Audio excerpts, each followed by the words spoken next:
Halo. Mas Krisna, apa kabar? Baik. Baik ya. Selamat tahun baru ya. Selamat tahun baru juga. Gimana? Tahun baru kemarin mulus? Di rumah aja. Di rumah aja? Enggak, Ding. Ada acara lah. Ngamen. Ngamen juga. Tapi aman ya so far ya? Aman. Oke. Halo, apa kabar semua Sobat Komsos?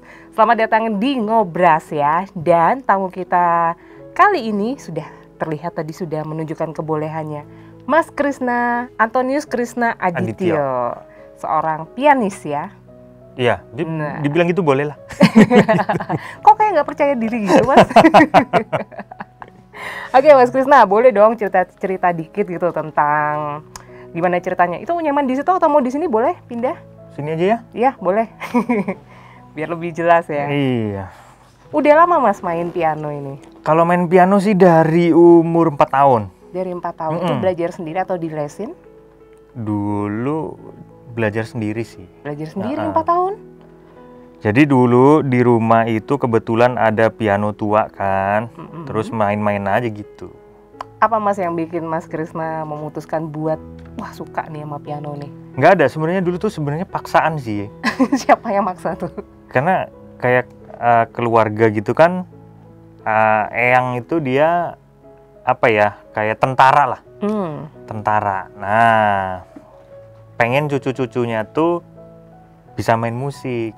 Tapi ngajarnya tuh ngajar model ala militer. Iya. Salah dikit tuh penggaris sudah melayang. Nah, gitu. Jadi pas main piano suruh jarinya salah gitu ya. Wah, udah penggaris. Bah. Oh, berarti eyang juga termasuk keren ya, militer tapi ngerti gitu teknik bermain piano yang baik dan benar. Karena di hari tuanya dia selain dia sering baca kitab suci, dia juga main musik sebagai pengisi hari tuanya. Nah, pas tua itu aku yang baru diajarin. Main piano juga atau alat musik yang lain? Main piano, biola, terus alat musik tiup. Wah, lengkap dikit-dikit lah. Nah, Mas Krisna sendiri ini gimana? Lebih konsen atau fokusnya ke piano atau juga bisa alat musik yang lain nih? Fokusnya ke piano aja. Ke piano aja. Ada panutan nggak? Panutan semuanya. Semuanya? Belajar dari semua. Yang paling favorit gitu mungkin suka gaya siapa tuh Mas? Yani. Ya. Yani tuh new age bukan sih? Iya, model-model gitu. Model-model itu ya. Oke, terus sekarang Mas Krisna kesibukannya ngapain aja nih? Kesibukannya cuman ya karena kita pandemi ya cuman ngajar tuh online ya kan. Terus bikin konten edukasi seputar piano, seputar musik. Udah sih seputar itu sama organisasi kita seni dan budaya. Oh, berarti fokusnya di situ. Ada ini ya, ada pengajaran via online gitu ya Mas ya? Di mana tuh Mas? Boleh dong dikasih tahu Sobat Komsos, mungkin ada yang pengen belajar juga. Sebenarnya via online-nya tuh satu kan bisa dilihat dari YouTube tuh kalau gratis ya. Kalau gratis kan di channel ada beberapa materi. Ada juga yang dia berbayar yang langsung berbayarnya itu juga bukan membeli materi tapi membeli waktu. Membeli waktu untuk saya ngajar ke dia sesuai dengan kebutuhannya mereka. Mereka pengennya seperti apa? Misal belajar lagu rohani dari pemula ya gimana caranya supaya dia sampai bisa via online tapi gitu. Boleh Mas disebut mungkin kalau mau biar orang juga kenal. Namanya Piano Buddies. Piano Buddies. Iya, namanya Piano Buddies. Itu nanti bisa lihat di channelnya Krisna Adityo. Channelnya Krisna Adityo. Jadi kalau misalnya cocok dengan pembelajarannya itu nanti bisa langsung hubungi, ada di deskripsi di setiap videonya. Lengkap di situ ya. Oke. Nah, buat Sobat Komsos yang mungkin pengen tanya-tanya apapun ya tentang Mas Krisna, bisa langsung komen aja di bawah situ ya. Oke Mas Krisna, ini kita kan masuk tahun baru ya, tahun 2021 gitu. Ada pro dan kontra nih. Biasanya tahun baru tuh selalu identik dengan harapan baru, terus resolusi gitu. Mas Krisna sendiri gimana? Ada nggak sih? Atau harapan baru tuh tiap hari, nggak cuma nunggu tahun baru. Tunggu tahun baru ya.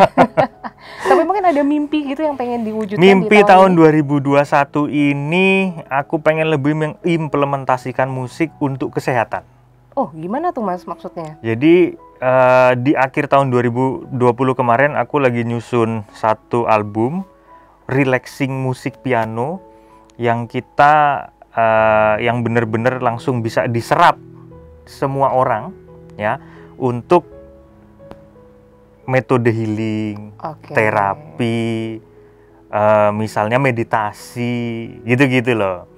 Modelnya ke arah situ. Jadi nanti ada kayak suara alamnya, pianonya juga diatur nadanya seberapa, arah progresinya kemana, yang setiap orang mendengarkan musiknya itu bisa langsung tidur, rileks, pusing-pusing hilang kayak gitulah. Tadi yang awal itu termasuk? Oh bukan. Oh bukan ya? Bukan. Soalnya teman-teman yang lain udah agak ngantek-ngantek. Mas, tapi ngomong-ngomong soal relaxing music ya, itu kan biasanya kalau aku sering lihat ada frekuensi tertentu, itu ngaruh nggak sih Mas? Itu ngaruh. Gimana Mas cara kita ngatur frekuensi itu dari apa? Sebenarnya dari aplikasi DAW-nya ya, apa namanya, interface digitalnya itu loh. Nah itu kan bisa kita bikin ada gelombangnya tuh 44.000 ada 41, 42, 44. Nah yang kita pakai itu 43 lah. 43.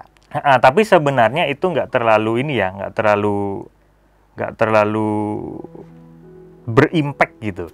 Yang paling berimpact adalah pergerakan dari melodinya, sama apa namanya dia punya progresinya arahnya kemana gitu.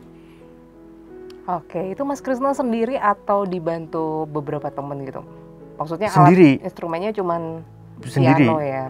Rekamannya juga sendiri, tapi untuk mengarah ke sana ya tetap riset juga. Terus aku sempat dengar katanya tahun lalu sempat punya rencana ya mengangkat lagu-lagu nasional itu gimana kelanjutannya Mas? Nah itu di samping itu karena kan sebenarnya yang namanya orang kan nggak boleh diem tok ya, kalau kita musisi diem tok ya susah.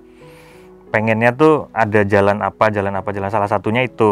salah satunya nasional, tapi ternyata terdistract dengan musik healing ini, musik yang bisa dilakukan langsung gitu cepet. Nah ini karena kita mesti nyari vokalisnya, kita mesti apa namanya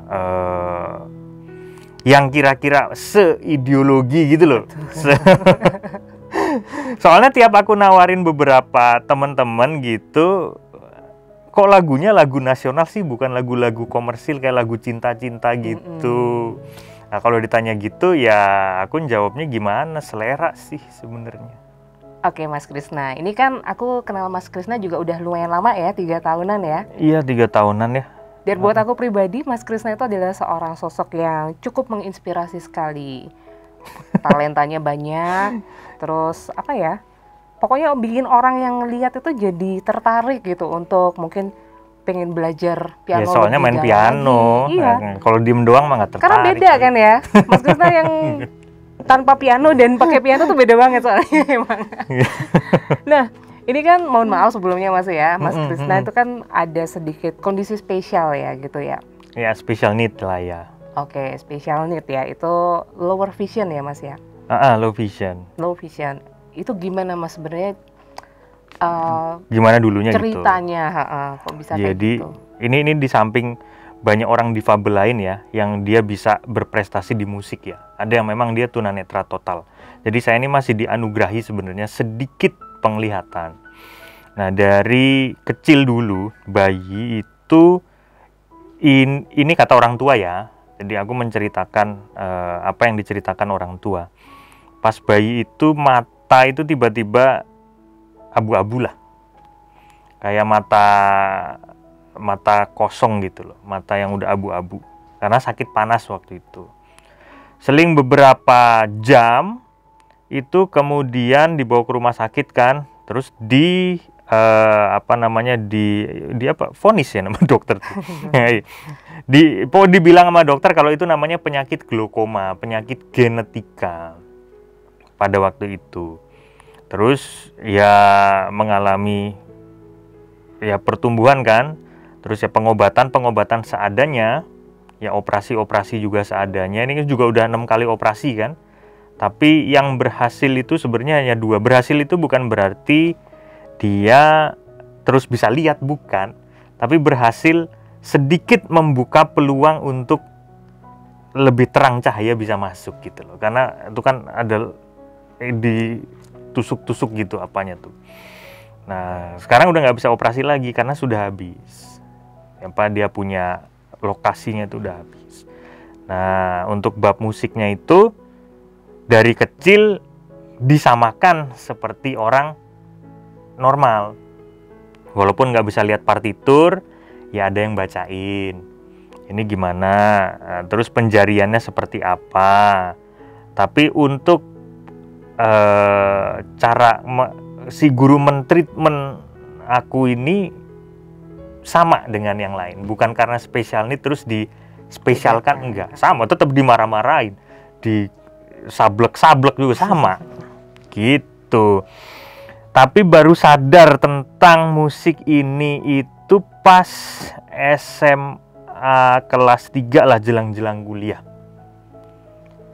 Di situ baru suka, seneng gitu belajar musik-musik, terutama musik-musik yang dari daerah-daerah musik folk ya kalau kita sebut ya. Musik-musik misalnya kayak Jawa ini folknya kan dia gamelan, gending itu. Ada dari musik Irlandia itu folknya Irish, ada dari musik Chinese tuh ya folknya dia musik oriental, pentatonic Chinese. Dari Jepang juga ada. Senang belajar kayak gitu-gitu. Terus ya sampai sekarang udah arahnya ke situ terus. Udah fokus di satu alat aja, piano aja gitu. Karena memang satu piano ini kita bisa nge-explore itu, bisa materi itu nggak habis-habis. Terus saja. Dan nggak bosen-bosen itu. Gitu ceritanya. Gitu, tapi memang ini ya, sampai sekarang aku lihat channelnya juga kayaknya selalu membagikan banyak hal ya Mas ya, tentang gaya lah, tentang apa sih, Gregorian apa sih? Iya, piano lah, tentang piano seputar ya, pokoknya, karena kita perlu memberikan edukasi luas seputar tentang musik. Musik kan nggak hanya sekedar kita main, terus orang denger kan nggak hanya sekedar itu. Tapi musik itu kita kasih historinya, nyawanya, terus kita bisa ngiring penontonnya gimana. Nggak hanya sekedar kita main, keren, udah, nah itu nggak dapat poin. Tapi kalau kita misalnya memainkan musik tertentu dari suatu daerah tertentu, nah kita harus tahu historinya musik ini, tangga nadanya itu apa yang dipakai, nuansanya apa, kemudian kita sebagai apa di sana, nyawanya kita kasih. Nah, nyawa ini berupa dinamika keras lembutnya, touchingnya, kemudian kita bisa mengarah ke permainan skill-skillnya. Nah, ini dari nyawanya ini. Nah, nyawa ini didapat dari seberapa banyak kita belajar selama kita hidup ini main musik. Dari nyawa ini terus kita bisa penerapan arahnya kemana, produksi bunyinya. Produksi bunyi yang kita kasih itu pengen yang seperti apa. Makanya not itu kan cuma 13. Dimulai dari C sampai C atas. Cuman 13 tapi kita bisa bikin produksi bunyi itu bisa ribuan itu. Arahnya kemana? Bisa bikin musik relaxing, bisa bikin musik jadi rame, bisa bikin musik jadi gaya-gaya lain. Itu kan yang perlu dibagikan di channel YouTube ini, karena posisinya sekarang pada zaman digital ya udah gitu. Dan orang pasti akan seneng gratis kan soalnya. Nah, pernah punya pengalaman main musik mengiringi kor di gereja gitu nggak sih Mas? Dulu organis gereja. Dulu organis gereja juga, jadi pernah ya. Apa bedanya Mas main mengiringi jadi organis gereja sama main biasa itu? Organis gereja itu ada feel tertentu yang kita tidak boleh hilangkan. Kalau aku ngomongnya itu Gregorian feel. Jadi ada rasa yang, kalau aku ngomong, kalau bahasaku nih ya, ini bukan istilah-istilah baku, ada kayak keliturgisan, nuansa keliturgisan di situ. Jadi hikmat gitu loh. Jadi kita nggak bisa pakai chord-chord yang terlalu miring-miring di situ, karena udah ada patennya. Karena kalau chord kan ada SATB tuh, sopran, alto, tenor, bass. Nah kalau chordnya kita miringin berarti ya, nah misal nadanya adalah nada C, E, G, kemudian bawahnya lagi C. Nah Kalau kita kasih nada-nada lain yang dia diatonis dari sini, berarti nggak masuk. Beda kalau dengan piano. Kalau kita kasih nada lain, masih bisa masuk. Tapi kalau main di gereja, sesuai dengan itu, kemudian hikmat, dan kita nggak ngerubah-rubah lagu itu menjadi ke arah yang aneh-aneh lah. Oke, Mas Krisna, ini kebetulan ada yang nanya juga ya. Dari Priscilia. Mas Krisna, apa yang selama ini dilakukan Mas Krisna untuk mengasah talenta? Kadang kan kita tidak sadar dan tidak tahu bagaimana mengasah talenta dari Tuhan itu. Kalau mengasah talenta, kalau ini ngomong musik aja ya, karena musik kan, satu, mendengarkan. Jadi musik ini berhubungan dengan audio, ya kan? Jadi kita sering mendengarkan apa yang kita suka dengerin. Apa yang kita suka dengerin ini, itu yang nanti akan tercurah di jari yang akan kita mainkan. Itu satu, ya. Jadi ini macam ritual gitu, mengasahnya. Ini outputnya nanti musikalitasnya jadi lebih baik. Ya, ini mengasah musikalitas, sensing, feel, kemudian prediksi arah chordnya kemana, kemudian membuat nuansa. Ini kuncinya ada di sering mendengarkan, sering ngulik lagu. Kemudian belajar tentang teori dan skill. Nah, di piano itu ada teori musik secara umum ya, teori musik secara umum macam-macam yang diakui internasional, yang biasa dipakai orang-orang belajar klasik biasanya. Nah, teori ini yang dipakai. Kemudian belajar juga skill, ada istilah-istilah nama skill, ada trinada, ada arpeggio, ada slash, ada macam-macam. Nah, itu kita mesti tahu. Latihan terus tiap hari sampai kita jarinya itu gerak sendiri. Otomatis ya? Iya, sampai jarinya itu gerak sendiri dan kita tidak mikir itu apa. Jadi udah jalan aja gitu. Nah, goalsnya di situ. Kalau udah dari yang kita dengarkan, apa yang kita mainkan, udah sinkron semuanya, otak sama jari kita udah sinkron, nah itu goalsnya. Kadang otaknya kita pengen begitu, tapi jarinya kita ini belum dukung, karena kita nggak latihan penjarian dulu gitu. Nah, itu menghambat kan, berarti harus selaras antara apa yang kita kepingin belajar, pengen bisa kayak gitu, nah latihan penjariannya, latihan apanya. Itu dua. Yang ketiga, latihan mengasah indera. Jadi salah satu indera kita tutup. Ini kalau aku loh ya. Kalau musik itu kan antara mata dan kuping. Kalau aku kan nggak punya mata, tapi masih bisa ngelihat sedikit. Gimana caranya supaya matanya nggak kelihatan? Nah, ditutup. Matanya ditutup, diikat pakai dasi itu. Terus gimana caranya megang piano harus bisa main. Diraba pianonya. Piano itu kan ada spasi-spasinya, membal-membalnya. Ya udah, latihan terus gitu sampai seperti punya mata walaupun ditutup. Gitu loh ininya, latihannya. Oke, ada satu lagi pertanyaan ya, ini dari Caca. Hai Kak Krisna. Katanya gimana sih Kak caranya supaya kita tuh bisa tetap berkarir di bidang yang sama terus menerus? Kan anak muda tuh biasanya bosenan. Pernah kepikiran nggak Kak Krisna ini untuk menyerah buat bermusik? Kalau kepikiran sih ya pernah ya, karena hidup tuh naik turun. Tapi kita perlu nge-planning supaya nggak bosen aja dengan mencari kesenangan lain. Jadi saat kita bosen, kita tahu nyari kesenangan lain apa. Misalnya nih ya, suka masak gitu kan, atau suka apa. Ya udah, pas kita lagi latihan atau pas kita lagi ini ya kita punya kesenangan lain. Lari ke sana dulu sedikit. Nah, nanti balik lagi itu moodnya udah beda lagi, udah fresh lagi. Gitu doang sih. Itu doang, simpel ya. Oke, ini ada lagi dari Yuda. Hai Mas Krisna, salam kenal. Salam kenal. Tolong dong ajarin aku belajar tentang dinamika. Susah banget belajar tentang dinamika. Oh ya, dinamika tuh emang sulit emang. Susah ya? Emang susah. Cara belajarnya itu gini. Aku ambil grafik dari musik pop ya. Musik pop.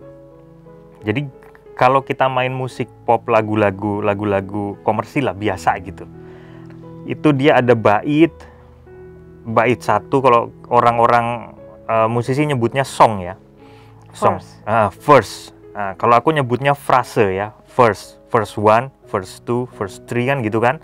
Ada ref, kemudian nanti dia kembali lagi ke bait, dia masuk ref, kemudian nanti dia masuk ke bagian interlude.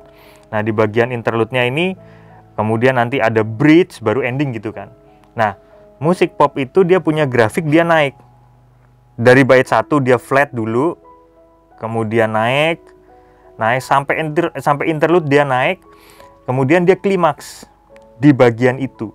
Makanya klimaks ini bisa diwakili masuk ke bridge, klimaks ini juga bisa diwakili masuk ke overtone atau modulasi. Nah, orang-orang musik tahulah tentang istilah ini. Intinya naik nada, nada yang dimainkan, misalnya kunci yang pertama kita mainkan adalah D, dia bisa naik ke F misalnya kayak gitu.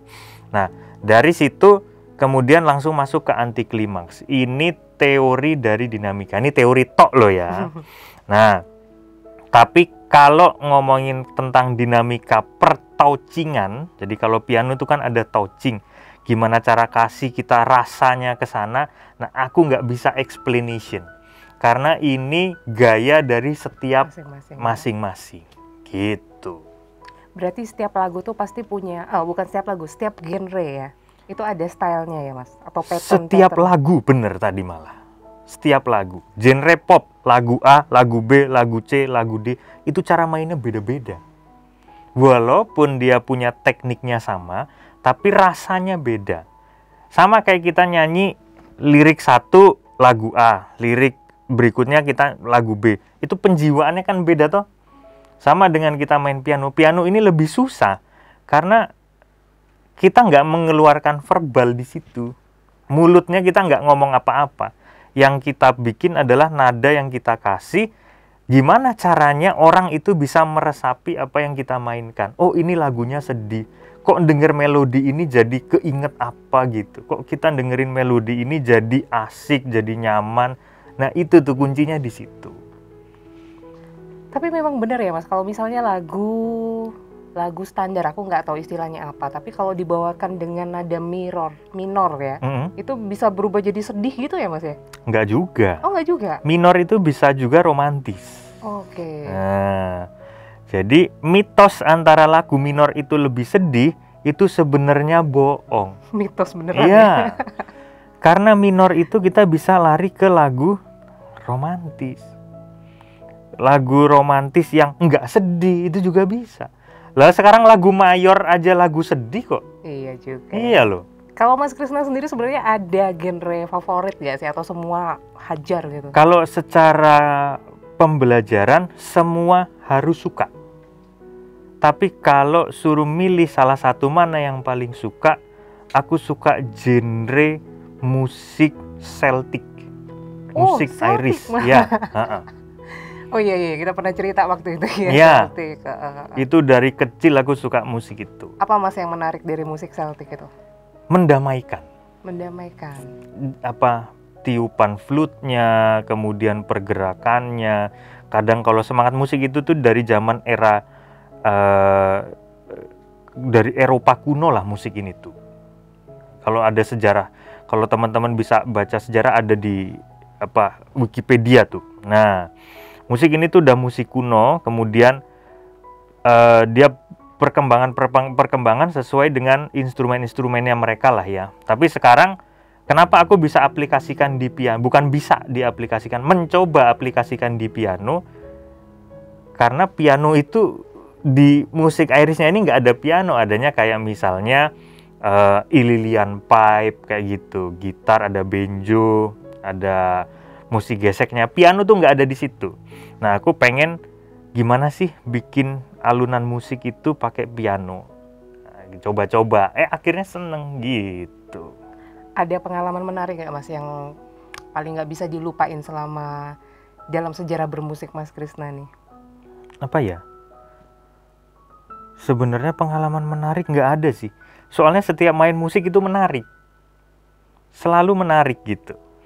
Walaupun itu dalam bekerja ya, misalnya kita kerja atau main, sekedar main, itu kalau kita totalitas, ya itu udah asik banget sih. Kalau pengalaman yang kurang enak gitu Mas selama manggung gitu pernah? Pernah Gimana tuh ceritanya Mas? dikasih alat jelek, Oh, ya, ya pokoknya gitulah. ngaruh ya memang ya kalau memang instrumen yang nggak sesuai itu. Sound kan mempengaruhi mood, Ya. sound yang kita terima. Soundnya jelek, moodnya jadi males. Tapi tetap harus profesional kan kerja di situ. Gimana Mas cara ngatasinnya itu supaya tetap profesional gitu? Karena mood yang sesuatu yang berhubungan dengan mood itu kan susah sekali. Ya membiasakan aja. Jadi cek sonar udah lama. Oke, ini ada satu lagi pertanyaan dari Maria. Kak Krisna, bagaimana sih mengatasi insecure dalam diri katanya? Cuek sih kalau aku.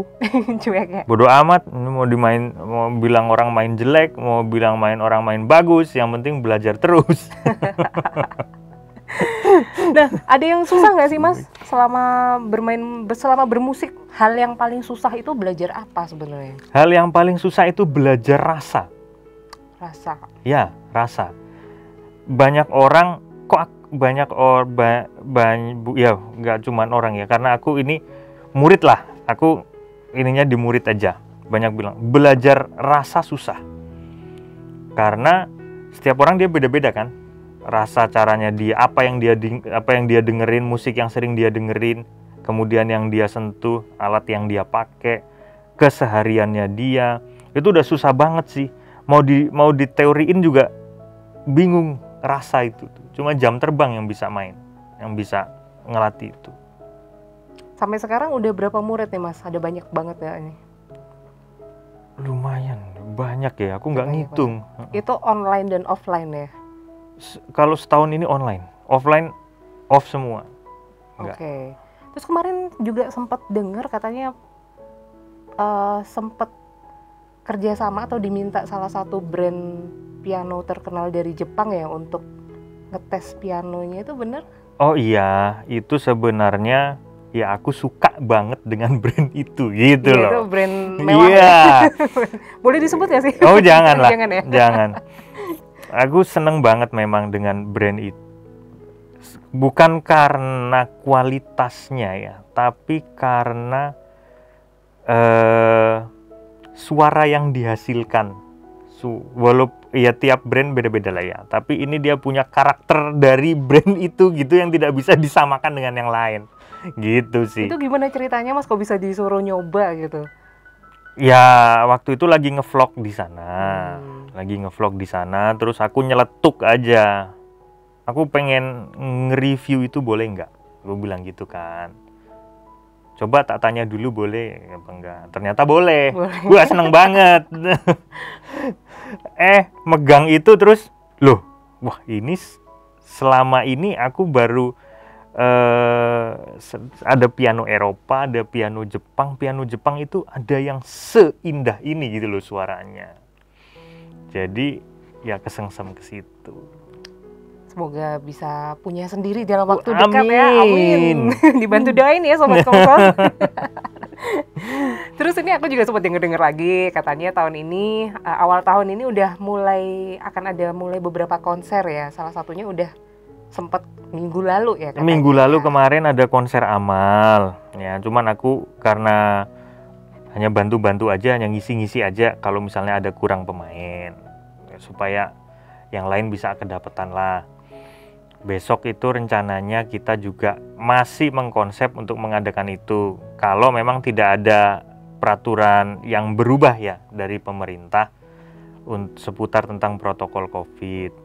Juga rencananya, tapi baru rencana untuk mengadakan beberapa kompetisi di seni dan budaya, macam-macam lah, entah lukis, entah musik, entah tari, gitu-gitu. Oke, itu formatnya apa Mas? Home band gitu atau orkestra atau kalau kemarin ngisinya macam-macam. Yang kemarin tuh band ada, orkestra ada, akustik ada, duet ada, gitu-gitu. Oh lengkap ya. Nggak tertarik untuk bikin sekolah musik yang yang beneran gitu maksudnya. Yang lebih besar gitu ya. Kalau sekolah musik yang beneran sih tertarik ya. Tapi kan aku pribadi ini orangnya bukan akademisi musik sebenarnya. Jadi sekolah musik itu kan dia mesti guide kurikulum dari salah satu metode kurikulum di dunia sebagai pegangannya mereka. Nah aku tuh nggak pakai gituan. Aku ngajar hanya cara bodohnya gini loh. Main piano, ngerasainnya tuh begini. Kalau misalnya punya kendala matanya nggak kelihatan, belajarnya begini. Cara main feelingnya itu seperti ini, skillnya tuh begini. Dah. Sekolah alternatif, Mas. Ya, simple gitu. Jadi sebenarnya apa, Mas, yang bisa disampaikan ke Sobat Komsos yang paling penting untuk teman-teman yang mungkin pengen belajar piano ya, khususnya bermusik terutama piano itu apa? Poin-poin paling penting yang selain tadi yang disebut ada 3 tadi?